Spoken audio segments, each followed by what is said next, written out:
पिताजी का नाम नरपत सिंह और भैया जी का नाम मकरंदी सिंह है। मेरी ससुराल राज महब्बा, ससुर जी के नाम बीर जासल सिंह, सास के नाम रानी जोया और मेरे गोतनी का नाम रानी सोना, मेरे जात का नाम इंदल कुमार, जल्दी के नाम कंचन कुमारी, पति के नाम अभिजीत कुमार। हम नाम रानी फूला है। हम आवाज लगाते हो अपने मंत्री को।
लिए कब रुपये करिए मंत्री भाई का मतलब क्या? पारा तो पारी है तो ना मर्दन में पारा आने तो स्वामी जी से बोल दूंगी सारे बात। स्वामी घास स्वामी घास में मेरा पति देव दाढ़ी काटे वाला वो नहीं क्या बोलूं? पति दाढ़ी काटे झलोगा पति। अरे पति देव अस्तूरा उदा दाढ़ी काट दे वो नहीं। स्वामी नहीं समझा। स्वामी पिया खेत में घास हो और पति भी नहीं समझा तुमने। तो तुम्हारे पत्नी तुमको क्या कहता है? हमारा स्नेह उसी को आने दो आज। हमारा से क्या तुम्हारे सहने ही नहीं। आज मेरे स्वामी आएंगे खुशी क्यों? झाड़ा लग जाते कपा ठोकने से क्या होता है? झाड़ा लग जाते जब बाथरूम होकर क्या? अरे यहाँ नहीं तब भी नहीं गई बाथरूम में जाओ। अरे इधर भी नहीं। बाथरूम में जाओ बाथरूम में।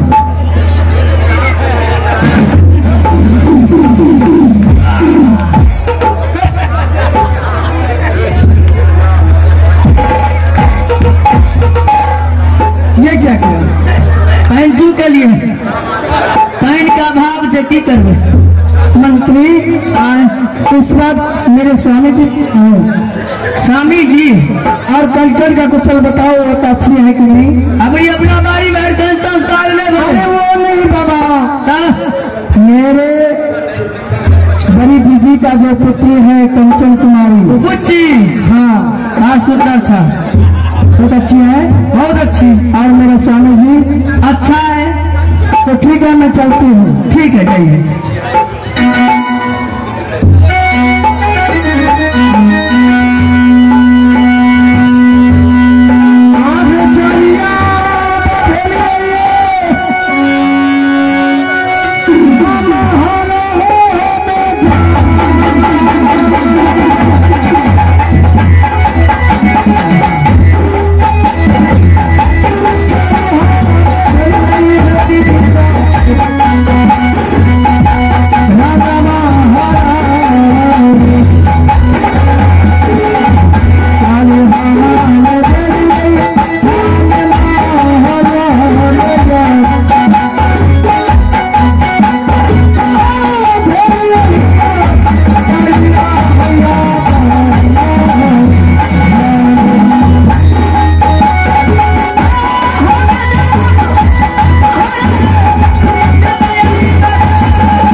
लालमोहन